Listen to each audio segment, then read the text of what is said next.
and so I feel a little rusty. So, hey there. Yeah, we're live. We're live. We are back.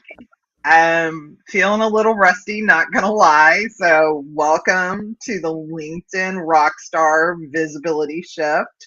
We wanted to jump on live for a quick 30 minutes just to give you a quick update and kind of what we've been doing, some of the amazing things that are happening in the LinkedIn Rockstar community, and we want to talk about visibility on LinkedIn because it seems to be a hot topic. But before we do that, let's do a quick introduction for people that might be joining us brand new.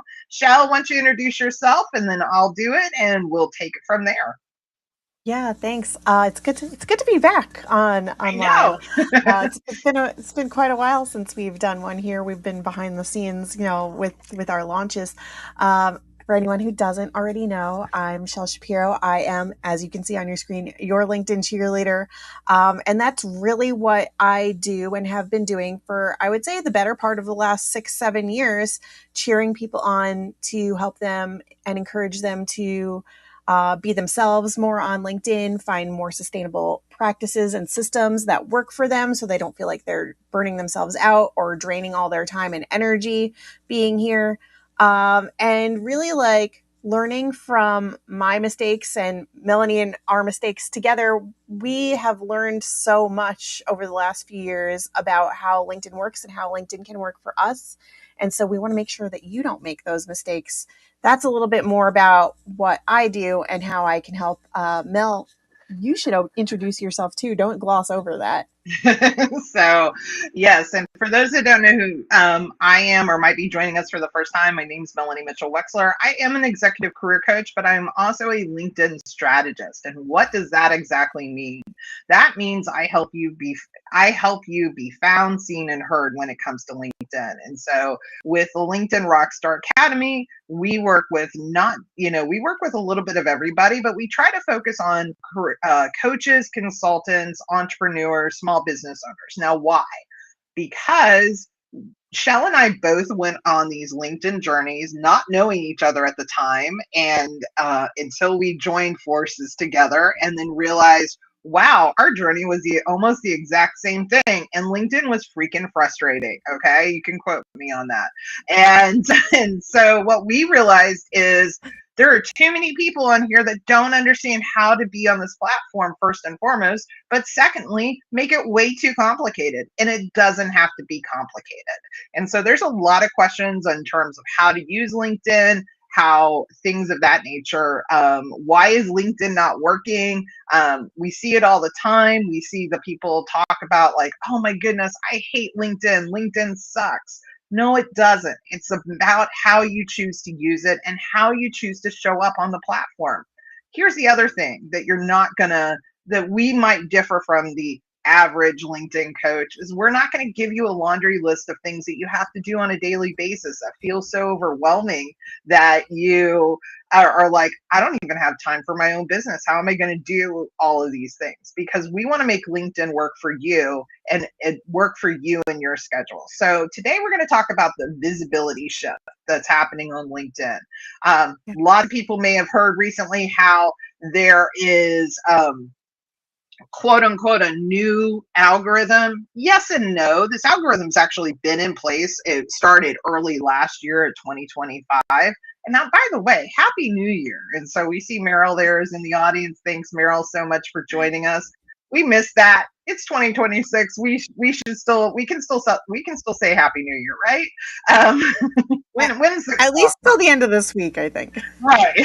So drop that in the chat. When is your cutoff time for when you can stop saying Happy New Year? So, so that's one of the things there too, is that we want to be able to help you understand how this platform is working and how you can show up. We've got some exciting things that have been happening in the LinkedIn Rockstar Academy. We've just had 3 individuals quote unquote graduate their last cohort, and we're getting ready for another round. But let's just dive right in, and we're going to be focused on visibility today. So we're going to spend some last few minutes answering questions. So if you have questions, feel free to drop them in the chat. We'll be answering them live. And we are going to talk about, how you can gain clarity, positioning, and momentum. So one of the first things we want to talk about, and we want to hear from you. So if you're watching, please let us know where you're watching from,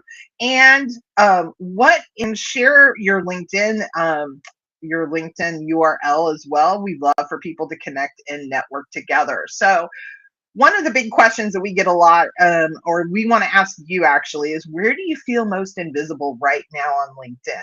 Is it your profile, content? Maybe it's about conversations. And so, Shell, let's tackle this. I'm going to flip the mic back over to you. Where do you feel like people struggle the most when it comes to their, feeling invisible on this platform? Yeah, I don't think it's just one of those things, really. I think it's a mix of the three, because what we've been hearing a lot lately, especially like on our spotlight sessions with people, is that like LinkedIn kind of feels like a ghost town for them. Like they've got all these years of experience, and they may have dabbled a little bit in optimizing their profile or trying to put keywords in there so that they can show up more in searches and be more visible. But like the reality for them is that like maybe they get a handful of profile views here and there, but nobody's converting to conversations. Or maybe they're pretty good about posting regularly, but nobody's engaging on those posts. And so they don't necessarily feel like they're getting those views and the visibility that they really are craving. And so I don't think it's just one thing or another. I think it's a combination of the profile, the conversations, and putting themselves in front of the right people and waking up their audience. What do you think about that? I absolutely agree. And I think where most people, truthfully, to this day, still get it very much wrong is I hear too many times, specifically coaches, and even job seekers, to be very honest with you, but consultants, whatever bucket you may fall in. But I hear this all the time. My content doesn't convert, or I want my content to lead to landing a client or landing an opportunity. And the truth is, the content's actually not the vehicle for that. The vehicle is actually your profile. That's where your profile starts. And anybody that's gone through the LinkedIn Rockstar Academy cohort, the accelerator, knows we spend a lot of time on talking about profiles. And there's a reason why, because you could be putting out the best content in the world, but if you do not have a cohesive brand and messaging when it comes to your profile, you're going to lose your audience right away. They're going to land on your profile and go, oh, there's a disconnect. Wait, is this person qualified to talk about this? What do they actually talk about? Where do you direct them? What's your call to actions? One of the things that we've literally been diving deep in, and kind of geeking out on, not gonna lie, is really with the coaches that we've been working on, like really challenging them, finding the 5 to 6 places you can have call to actions. And it's not just at the top of your profile, under your header, like go to my website or book a call, anything of that nature. There are Yeah. so many invisible, like we talk about being visible, but there's invisible ways to get your audience to connect with you and to take you to the next level. I want to give a shout out to Sarah Brown. Hate, I'm probably mispronouncing the last name, so I apologize, Sarah, but she's watching from France. So shout out to Sarah. And I know We're she's actually, international. I know, I mean, we're global. What can we say? Thanks, Sarah, for making that happen. And then we also have Leanna as well. So Duluth, Minnesota. I can only imagine it's cold in Duluth. So I'm going out on a limb on that one. And so Thank you for being here. We're excited that you were able to tune in. If anybody absolutely. else is tuning in and just watching silently, please know that this is a safe space. You can feel free to share in the chat at any time. Um, while it is a public space, if you do want to have a more private conversation, you can reach out to us privately, together or separately. We're totally okay with that, and we will help you navigate LinkedIn a little bit more effectively. Okay, she A Tay. A Okay. Tay. Thank you. See, I would have gotten that wrong too. I Thank you for that. I should have just said up front. I'm gonna butcher it. So I apologize for that. But thank you, Sarah, for helping me there. And actually, Sarah has a question, actually a two-part question. So I'm gonna go ahead and answer hers live, because that is one of the things that we promised is, yes, we will answer your questions live. And her first question is there a particular type of content that's getting more visibility? Now, Shell, I know that you love this question. So, Do I?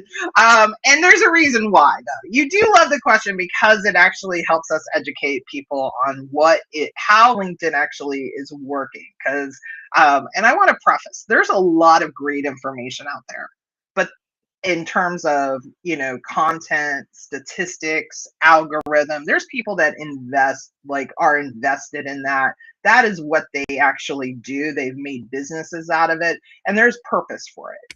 But here's a little thing that, before I hand the mic back over, that I think people should realize is that your content is going to be really based on you.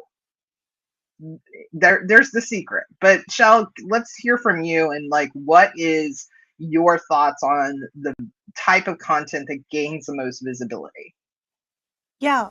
So I'm gonna say that there's three parts to this, but let's be honest, I might add more parts as we go.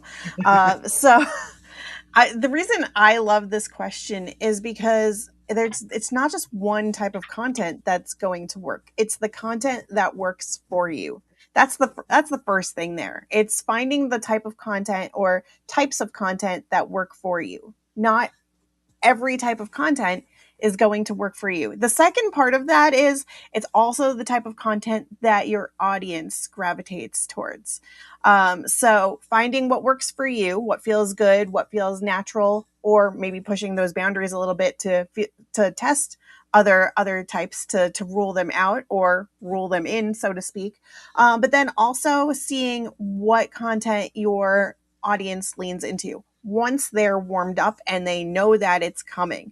Because again, if you could be putting out brilliant content once a week, 3 times a week, 5 times a week, every single day, it doesn't matter. But if your audience isn't primed and ready to go, they're not going to know that that content exists. They're not going to go looking for it. LinkedIn's not going to show it to them. And therefore, it doesn't even matter what type of content is, it's going to flop. So again, it depends on what works for you. And to know that, you have to test things. So if you have only done text posts, meaning there is no attachments, there's no video, there's no selfies, no pictures attached, no links, no PDFs or documents, it's just purely text. If you've tested that and you're not getting anything, try warming your audience up to know if that content can work for you. If that feels good for you, go engage your audience, teach them that this is the type of content that you share. Now, if there's something else you want to test, Melanie is really great with polls. She does a regular newsletter. Sometimes I do some videos. A lot of people are leaning into video more lately, or have been for the last year or so. If video is your thing, by all means do it. But test to see how consistently can you keep this up. And does your audience appreciate video? Do they lean into it? Do they seem to stick around longer with your video versus other types of content? You have to really test. The third, and I did say that there was a third part of this, right? The third part of this is LinkedIn is going to show more of the things that you interact with. So if you are only seeing a certain type of post in your feed, and that's for your audience too. If you are only interacting with a certain type of post in your feed, or more often than not, you're liking polls or you're commenting on somebody's videos, you're going to see those two types of content more than other types of content in your feed, because LinkedIn's always learning to show you more of what you engage with. The grass is greener where you water it. Not the grass is greener on the other side. The grass is greener where you water it. So you're going to see more of the things that you engage with. And the same goes, again, for your audience too. What they engage with, they're going to see more of. So Hopefully that answers your question a little bit more concretely. I can't tell you one type of content is better than another, one format's better than another. No, what feels good for you and what does your audience appreciate? Combine those and then start interacting with more of those things so that you start seeing more of that in your feed too. And I would just add on there, make small changes. So like, for example, do you have a call to action or some type of, or more importantly, a question for the audience to engage in with the post? How that's something, if you don't have that on a text post, you could add that. Try that for 30 days. See if that helps increase engagement. Are you responding to the people that are liking your posts? And I did not say commenting on your post, liking your post, because that's the other little indicator that says to the green light, because you can take those people that like that post, for example, a text post that may not, we're not here to talk about going viral and having, yeah, it feels good for the ego to have hundreds of likes and, you see these people talk about like 100,000 impressions, things like that. That's all great and fine and dandy. But even if you have 5 likes, that's all. I'm going to start small, 5 likes. Reach out to every single one of those people, especially the people that you don't know. Look at those likes. Are they your audience? Because if one person is your audience, go in and DM that person. If you're not connected, connect with that person. But say, thanks for liking my post. What was it that you particularly stood out about that? See what's resonating. And then you start to dive a little bit deeper. And then you start to get to know your audience. But then LinkedIn also says, ooh, that they connected. That DM is a conversation. And so those are the things that are kind of like behind the scenes. We talk about engagement a lot. Engage on your posts. If somebody leaves a comment, say, and say they simply say the general great post, like this or something like that, something very generic. Say, hey, thank you for that. What about this post did you like? What about this post? Ask them a question. Get them to engage. It's like putting fuel into the engine. Sometimes we've got to like push that. So even if it's a small, even if it's a small percentage, there's opportunities for growth. And those are the things that make LinkedIn become a little bit easier. It's not to be overcomplicated. I will be honest, I do a poll every single Monday and was trying it out on Sundays. I'm going to go back on Monday. We've been testing it around. But here's the thing, my polls haven't been doing as good. Prior to this, though, my polls generally do pretty well. And so I even told Shell this. I said, but here's the reality. If I had listened to, quote unquote, the experts in the field that said polls perform poorly, try saying that 3 times fast, and I would have missed out on opportunities for engagement. And why? Because after that poll, I usually have 2 purposes. One's going to be a LinkedIn poll, or one's going to be a career coaching type of poll. And I offer that as a way to connect with people. I message those that voted in the poll and say, hey, here's the poll results. By the way, here's something I'm doing this week. I'd love to invite you. I go to that next step. And that's an opportunity for me. And so those are the things that we're not seeing people doing. And I think those are opportunities that can open the door for conversations. And truthfully, where visibility lands is in the conversations. We want to be visible to those people. So yeah, definitely, Sarah, try that, reaching out to the people that even liked it. We talk about those engagement, but guess what? Engagement is DMs as well. Sarah had another question to this, which was, is there a good time to post?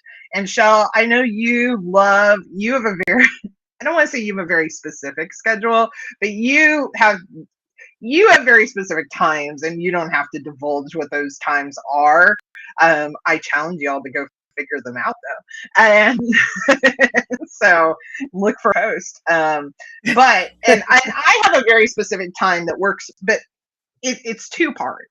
It's one, when my audience has seemingly responds, is usually between the window of 9 a.m. to I don't like to post past 10 p or 10 a.m. because it just tends not to do well for me. But that tends to be when my audience. Does it work 100% of the time? No, it doesn't. But again, it's when your audience is typically resonating with you. What's your thoughts on specific timing of posts? Yeah, this is going to be a similar answer to my content answer. The time that works best is two part. The time that works for you consistently, and the time that your audience knows it's coming. Um, Not even necessarily that they are actively engaging at that time, but if you can, it could be a little bit of that too. But mostly where I'm going with this is like, if your audience is primed and expecting and used to you posting at certain times, they're at, even if that's not when they're regularly are on, they're going to go look for it, or they're going to have a notification on, or they're going to have something saved for themselves. This is what we've seen. I'm not making this up. To go and remind them, hey, let me go and interact on Melanie's post. I know she posts at this time, or she posts around this time on these days. So I've also seen other people in their posts at the bottom teach their audience when, and they literally do it as like a PS or at the very bottom of the post below the call to action, like, hey, if you like this type of content, I post regularly on these days at these times. Come back for more, kind of thing. So it's the time that feels consistent, sustainable, whatever cadence works for you, and the time that your audience knows to go looking for it. Is that's the time that works best. There's so many people that like are on the, I have to post at 5 a.m., 6 a.m., 7 a.m., like fresh out the bed, out the shower, like got the coffee in my hand, ready to engage in the morning. That is not, it's never going to be me. I might Yep. engage while I'm laying in bed, but like I can't post that early because it's not sustainable for me to stick around and comment and interact with people at that time because I'm still half asleep. I'm not a morning person. But like it works for a lot of people. So what the long and short of it is, find the time, find the cadence that works for you, and then train your audience to expect it and to participate with you then. And also, content has a longer shelf life now. So even if people aren't interacting within that first hour, I'm still getting likes and comments 2-3 weeks later. So the fact that you now have a longer shelf life for people to interact lets you know that like your post isn't going to die. Like it may not take off right away if you haven't fully trained your audience yet, but like people are still going to come and have the potential to see it and may go back and even look for older ones and interact with them. Again, I see people's posts from like 2-3 weeks, Yeah. and I see it regularly. And sometimes I engage with people so much that I'm like, why am I only seeing this person's posts in my feed? Like, what's up with that? Like, I just saw 10 posts from this person in the last half an hour. But like LinkedIn shows you, again, it just goes to show LinkedIn is showing you what you engage with. You see more of that. And so if you engage with the same people regularly, you're going to see that the most in your feed. So I've combined both questions together in one just to reinforce that. And sometimes I come across Shell's post from 2 weeks ago and think, oh my gosh, I did not support her on that post. And in fact, I did. Oh, Um, yeah, you're usually really good about that. so, but I have forgotten that I have commented on that post because it was 2 weeks ago. Um, so that's the, that is how long content is actually surviving on LinkedIn. So we'd also love to hear from you of like what part of LinkedIn feels harder than it should. And truthfully, our whole genesis, truthfully, is that um, we want to make LinkedIn sustainable for you. LinkedIn should be sustainable for you. Here's the deal. I schedule 99% of my posts, usually, yeah, pretty much probably most of them. Every so often I don't schedule one, but I schedule most of my posts. And guess what? I don't do what, I know this is weird because I'm saying here, well, you're a LinkedIn strategist, you're a LinkedIn coach, but you say you don't listen to what the other LinkedIn coaches say, which is spend an hour warming it up. Sometimes I'll spend like, depending on, but usually when I go post, that's usually when I'm at working out. Like my posting times from 9 to 10. And usually I'm coming home from my workout and then I spend time to engage. Is it the quote unquote the right way? Well, some people would say no. Some people would say I need to spend an hour to 2 hours. And again, that's not sustainable for me. That's not going to happen. I will spend the time afterwards, and I spend a lot of time on LinkedIn, and I spend a lot of time engaging. And so, but the last few posts that I've had have, I have one right now that's doing extremely well, and that's from last week, I want to say. And it's still going strong. I'm still getting comments on it. And so it's not about chasing these numbers. It's about actually finding the right people to engage with and having conversations. Now, it is 11:25, and I don't know where 30 minutes just went. So I want You knew it was going to fly by. I knew we are like, maybe one of our 2026 goals is to like have like this most efficient timing. Maybe that's our goal, but I don't know that that's going to happen. So here's the thing: if you found this conversation even slightly interesting, first off, if we're not connected, we'd love to connect with you. So please feel free to connect with both of us. Reach out to us. Secondly, now do I still have the opportunity to say my thing? Yeah, you actually do before we. So we'll actually do that after. We'll do this. Okay. I'm going to drop this really quickly. Well, I haven't heard it in a while. I feel like they need to hear it. But we have something coming up, and this is our Rockstar Roadmap. This is the beginning part of the LinkedIn Rockstar Academy, and we have this coming up on. I knew this was going to happen. Shell, what is the date? It's at 11 a.m. Eastern. I know at least that much, and I'm blanking on the date. And don't ask me why. I knew this was going to happen because I've not been able to remember a single date. It's 2 weeks from now. It's on January 22nd. Okay. I do know that our next, we have an activation workshop happening on February. It's either the 8th or the 9th. Now you're jumping the gun. See, I jumped the gun.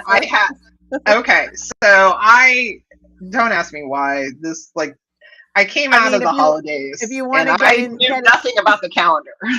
So, but one of the things is we do have our Rockstar Roadmap coming up in 2 weeks, and this is a free event, and we would love to invite you to join us. That we're going to show you the exact process that we take our clients through and how to gain visibility. Like I said, our goal is to make sure that you go from invisible to in demand, but also that it is a sustainable process for you, and teach you not just like, hey, do this because we tell you to, but do it because we want you to learn the why, the how, and to be a part of a growing community. So if the roadmap is really where we slow this down a little bit, and we show you the full system. And so we'll have specific action items for you to work on that you can take away from that. So you can scan the QR code, 2 options there, but you can also register for the free event, the LinkedIn Rockstar Roadmap event. We'll drop the link here in the comments. And then also, just if you want to drop a comment roadmap in the comments and to the chat, we'll make sure that you get that link as well. So Shell, closing thoughts as we wrap up today.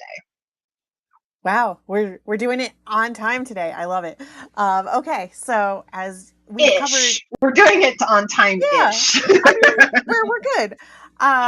We haven't gone over yet. Knock on wood. Okay, so we covered several things related to LinkedIn visibility today. Of course, time always gets away from us, and we never cover nearly as much as we think we're going to, which is another reason why you're going to want to come back for the roadmap, because we'll dive a little bit further into the process that we take our clients through. As always, and again, it's been a while since you've heard me say this, and you probably remember me saying it in the audio rooms. You guys are here for a common purpose. So if you found this helpful today, if you noticed that there are other people in the chat with you, or even that were interested in attending, look around, take a look at the event page, see who's in this space with you, who was interested too. I used to say, look up, look down, look left, look right. Don't worry, Samantha, there will be a replay so that you can go back and see what we were talking about, interact in the chat. You can do that on the replays at any time. We will still respond to you. But do take a moment to look at who else is in the space with you. Connect with them. You don't have to connect with anyone and everyone, but like if you all have a common ground and a common goal of being here, then that's a conversation starter. So see who else is in the space, see who else makes sense for you to connect with, and then go have more conversations. And with that said, now we are at time. And so we'll see you in 2 weeks for the Rockstar Roadmap. Make sure to scan the QR code. We will drop the link in the chat as well if that's easier for you. But it's been on the screen this entire time for the last 30 minutes. So no matter where you're popping in on this replay or the live here, you have the opportunity to scan it and come join us. So we'll see you again soon. Perfect. And I just dropped that in the chat too, the link. That is a Zoom event. You have to register for that. That's what I was trying to do very quickly before 11:30. But we just want to say thank you to everybody. Thank you everybody for your support and continued support. We had a lot of people, coming in, and we've kind of changed up how we've done LinkedIn Rockstar from what we used to do in the past. And so we appreciate everybody that's kind of transitioning with us on that. And yeah, join us for the LinkedIn Rockstar Roadmap if you're interested, and if you have questions, please feel free to message either one of us or both of us together. And Sarah, I saw that you also had an additional question, so I will make sure that we answer that. We'll send you a message and we can answer about posts and articles, because they're kind of hand in hand, but also a little bit slightly different. So there's some nuances in terms of how to manage those. So hope everyone has an amazing day wherever you're at in the world, and we will talk to you soon.